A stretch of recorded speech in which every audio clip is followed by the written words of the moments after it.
বাংলায় ভোট প্রচারে রাহুল গান্ধী, রায়গঞ্জ থেকে বিজেপি ও তৃণমূলকে নিশানা, দুর্নীতি নিয়ে একযোগে নিশানা। ये ऐसे इलेक्शन नहीं जीतते हैं भाई और बहनों, ये चोरी करके वोट काट कर कांग्रेस पार्टी विपक्ष के वोट काट कर ही चुनाव जीतते हैं। बंगाल में बीजेपी को मौका कौन दे रहा है? तृणमूल कांग्रेस दे रही है। बीजेपी बंगाल को पैसा नहीं देती है। 2 लाख करोड़ रुपए बीजेपी ने बंगाल को नहीं दिए। बंगाल के लिए यूनियन बजट में कोई प्रोजेक्ट नहीं दिए। एसआईआर के माध्यम से लोकतंत्र पर आक्रमण कर रहे हैं। मगर तृणमूल कांग्रेस भी अपने काम में लगी हुई है, वो भी बंगाल के लिए काम नहीं कर रही है।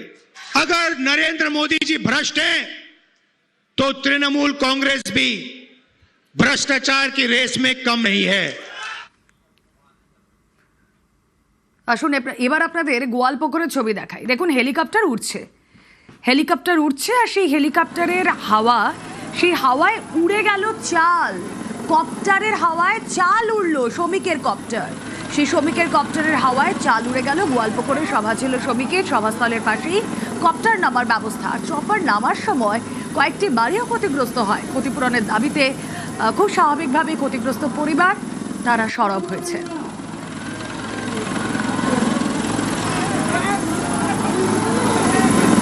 দেখাচ্ছি মার্কপুরে সেই ছবি, যেখানে কপ্টারের হাওয়ায় চাল উড়ে গেল। বেশ কয়েকটা বাড়িও ক্ষতিগ্রস্ত হয়েছে। নেতার কপ্টারে ছাদহীন বেশ কয়েকটা পরিবার।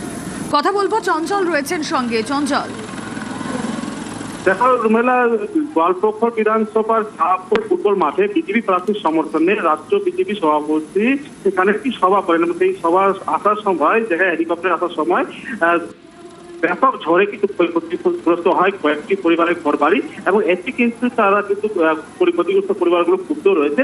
এবং এই বিজেপির সভাপতি যিনি রয়েছেন তিনি কিন্তু আসছিলেন, এবং আসার সময় যখন বাড়ি ঘরের উপর দিয়ে যখন হেলিকপ্টার আসে তখনই কিন্তু একবারে ঝড়ের মতন হাওয়া ওঠে, তাতেই ক্ষতিগ্রস্ত হয়। এই খবর পেয়ে কিন্তু ক্ষুব্ধ হয় পরিবারের লোকজন। তারা চাইছেন যে দ্রুত তাদের এই সমস্যার সমাধান করুক, কারণ রাতে যদি বৃষ্টি হয় তাহলে থাকবে কোথায়, এই কিন্তু প্রশ্ন তুলছেন পরিবারের সদস্য। যেহেতু খবর পেয়ে কিন্তু গোয়ালপুকুর বিধানসভা যিনি তৃণমূল কংগ্রেসের প্রার্থী রয়েছেন তিনিও কিন্তু খুব উগরে দিয়েছেন বিজেপির বিরুদ্ধে, এবং তার ক্ষতিগ্রস্ত পরিবারের ক্ষতিপূরণের দাবিও তুলেছেন তিনি। বেশ,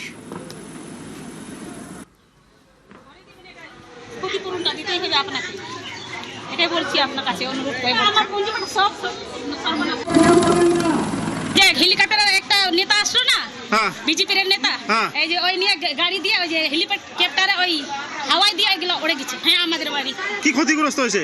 ক্ষতি তো হয়েছে বাড়ি ঘর, আর ওই যে ছিল আমাদের মানে সব মানে বাড়ি ঘরে তিরে চালটা উড়ে গেছে। হ্যাঁ, ওই যে উড়ে গেছে, দেখেন ওইদিকে আরো আছে। আমরা গরিব মানুষ, এই বাড়ি ঘর মানে ঠিক করতে হবে, তার মানে ওইটাই তোমরা দিয়ে দিবা। হেলিকপ্টার দিয়ে ভাঙছে, বিজেপি নেতা আসছে কি আসছে, হেলিকপ্টারটা ঘোরালো, টিন সবগুলো কিনে গেল, মাটি যা ছিল সবগুলো ভেঙে দিয়েছে। সব ভেঙে গেছে? সব ভেঙে গেছে।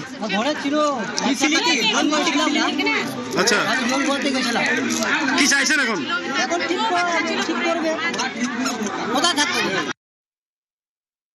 ইতিমধ্যে মাইকে ঘোষণা করে দিয়েছি যে বাড়ির ক্ষতি হয়েছে আমরা দেখেছি, সেই বাড়ির ক্ষতিপূরণ, পর্যাপ্ত ক্ষতিপূরণ দেওয়ার জন্য আমরা মাইকে ঘোষণা করেছি। ঘোষণা করাটা হয়তো ঠিক নয়, তা সত্ত্বেও ওই পরিবারে যারা আছে তারা হয়তো দুশ্চিন্তায় আছে, যেহেতু তাদের সঙ্গে আমাদের এখন সরাসরি সম্পর্ক করতে পারিনি, তার জন্য আমরা মাইকে বলতে বাধ্য হয়েছি। এই কারণে আমরা বলি যে বিজেপি আসলে বাংলাকে চেনেই না। বিজেপি জানেই না যে কোন জায়গায় হেলিপ্যাড করা যায় আর কোন জায়গায় রেল স্টেশন করা উচিত।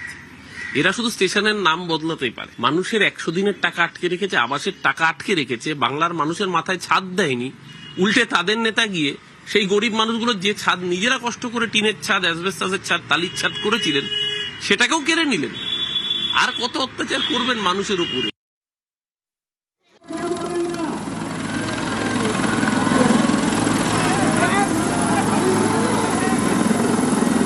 তৃণমূলের 100% কাজ হয়ে যাওয়ার পরেও এই বাংলায় এরকম বাড়ি থাকে কেন যেখানে কিনা চাল উড়ে যায়? কে তাদের প্রধানমন্ত্রীর বাড়ি দিতে মানা করেছিল, কারা কোথায় কাটমানি খেয়েছে, এই যোজনাগুলো কেন হয়নি? আজকে হেলিকপ্টার নেবার জন্য উড়েছে, যদি ঝড় হতো তাহলে উঠতো, আরও খারাপ হতো। এই কথার উত্তর মানুষকে, তৃণমূলকে দিতে হবে। বিজেপি আসার পরে এমনই বাড়ির ব্যবস্থা করতে হবে যাতে রোটারের হাওয়া নয়, যে কোনো বড় ঝড়কেও যাতে তারা কমব্যাট করতে পারে, যাতে লড়তে পারে, কারুর মাথার উপর থেকে যেন চাল না চলে যায়। ভোটের মুখে সক্রিয় ইডি। দিল্লি থেকে গ্রেফতার আইপ্যাকের অন্যতম ডিরেক্টর বিনেশ চান্ডেল। আইপ্যাকের আরেক ডিরেক্টর প্রতীক জৈনের স্ত্রী এবং ভাইকে বুধবার দিল্লির অফিসে তলব করেছে এনফোর্সমেন্ট ডিরেক্টরেট। আর এই নিয়ে ভোটের বাংলা গরম, তরজায় তৃণমূল বিজেপি।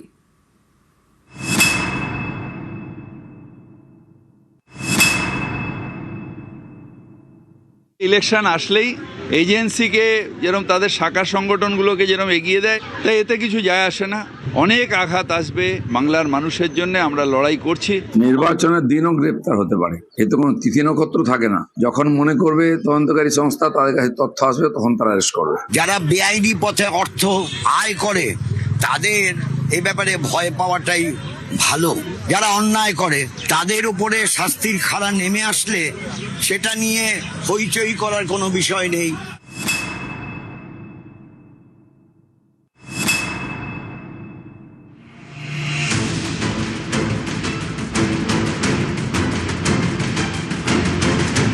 বিনেশ চান্ডেল আইপ্যাকের সহ প্রতিষ্ঠাতা। কয়লা দুর্নীতি মামলায় সোমবার রাতে তাকে গ্রেফতার করে কেন্দ্রীয় এজেন্সি ইডি। 2রা এপ্রিল বিনেশের দিল্লির বাড়িতে তল্লাশি চালায় ইডি। সোমবার সকালে দিল্লিতে ইডির সদর দফতরে বিনেশকে তলব করা হয়। সেখানেই দীর্ঘ জিজ্ঞাসাবাদের পর গ্রেফতার। এ নিয়ে সরব হয়েছেন অভিষেক বন্দ্যোপাধ্যায়। তৃণমূলের সর্বভারতীয় সাধারণ সম্পাদক সোশ্যাল মিডিয়ায় পোস্ট করেছেন। এক্স পোস্টে অভিষেক লিখেছেন, বাংলার ভোটের 10 দিন আগে আইপ্যাকের সহ প্রতিষ্ঠাতা বিনেশ চান্ডেল গ্রেফতার। এই গ্রেফতারি শুধুমাত্র উদ্বেগজনকই নয়, লেভেল প্লেইং ফিল্ডের মূল ধারণাকেই নড়িয়ে দিয়েছে। যখন পশ্চিমবঙ্গ অবাধ ও সুষ্ঠু নির্বাচনের দিকে এগিয়ে যাচ্ছে, সেই সময় এই পদক্ষেপ স্পষ্ট বার্তা, বিরোধী রাজনৈতিক দলে হয়ে কাজ করলে আপনি টার্গেট হয়ে যাবেন। এটা গণতন্ত্র নয়, ভয় প্রদর্শন। বাংলাকে ভয় দেখিয়ে দমানো যাবে না, বাংলার কণ্ঠরোধ করা যাবে না, বাংলা কারো কাছে মাথা নত করবে না। বাংলায় 23 এপ্রিল প্রথম দফার ভোট, 13 এপ্রিল গ্রেফতার আইপ্যাক কর্তা। এ নিয়ে শুরু হয়েছে রাজনৈতিক তরজা।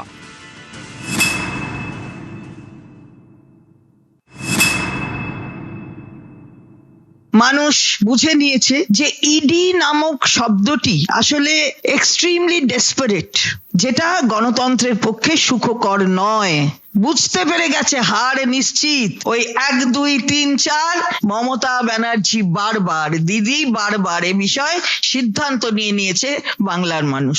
কে গ্রেফতার হচ্ছে না হচ্ছে দেখবার মতো সময় আমাদের কাছে নেই, চিন্তা করার অবকাশ।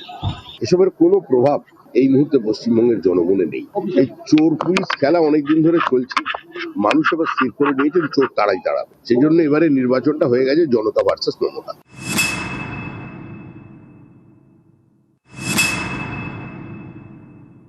ইলেকশন আসলেই এজেন্সিকে যেরকম তাদের শাখা সংগঠনগুলোকে যেরকম এগিয়ে দেয়, তাই এতে কিছু যায় আসে না। অনেক আঘাত আসবে বাংলার মানুষের জন্য, আমরা লড়াই করছি। নির্বাচনের দিনও গ্রেপ্তার হতে পারে, এতে কোনো তিথি নক্ষত্র থাকে না। যখন মনে করবে তদন্তকারী সংস্থা তাদের কাছে তথ্য আসবে, তখন তারা অ্যারেস্ট করবে। টিএমসি পশ্চিমবঙ্গকে দুর্নীতির কালো ছায়ায় ঢেকে দিয়েছে। বিজেপি ক্ষমতা এলে সব পরিষ্কার হয়ে যাবে। আইপ্যাকের অন্যতম কর্ণধার প্রতীক জৈন গত 8ই জানুয়ারি কলকাতায় তাঁর লাউডন স্ট্রিটের বাড়ি এবং আইপ্যাকের কলকাতার অফিসে তল্লাশি অভিযান চালায় ইডি। এই প্রতীক জৈনের স্ত্রী বারবি জৈন এবং প্রতীকের ভাই পুলকিত জৈনকে বুধবার দিল্লিতে ইডির দফতরে তলব করা হয়েছে। নিউজ 18 বাংলা।